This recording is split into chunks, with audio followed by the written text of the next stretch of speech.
Hello everyone, my name is Casey Cheek and this is my week 3 scrapbook project article.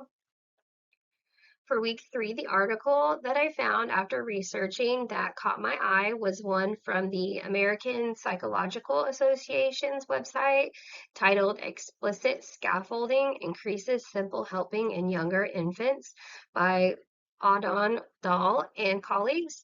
The link to the article is on this page so you can check it out for yourself. I'm sure we have all seen infants helping their caregivers pick up toys or handing things to adults at some point in our lives, whether in real life, a video, or throughout our schooling.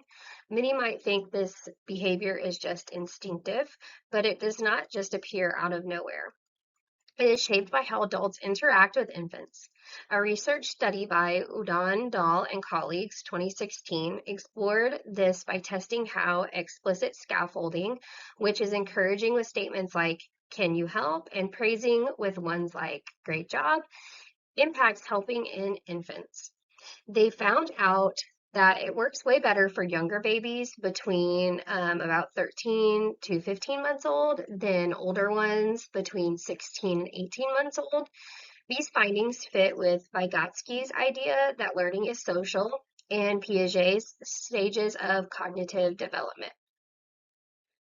The study worked by taking 69 infants ages 13 to 18 months and giving them a simple task. An adult would accidentally drop an object and reach for it, seeing if the infants would help pick it up. Half of the infants received explicit scaffolding, where they received encouragement to help and praise when they did, and the other half received no feedback from the adult whatsoever. The results showed that younger infants under 15 months of age doubled their helping rates when explicit scaffolding was utilized. These younger infants even continued to help when the praise ended. The older infants, however, showed no difference and helped just as much with or without encouragement. They discussed that this is because by 16 months of age, most infants have already figured out basic helping. On the other hand, the younger infants are still building those skills, so adult support gives them a little boost. This connects to Vygotsky's scaffolding theory, which is that kids learn best when adults meet them at their developmental level and gently push them towards the next step. With each skill, children need help and praise at first, but do not need it forever. Early on, however, it is essential. Piaget would have classified the infants in this study as being in the sensory motor stage of development, where infants learn through physical interactions.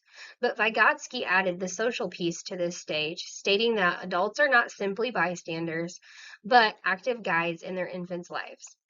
This study proves their theories. The younger infants needed that social push through scaffolding to connect their actions to meaning.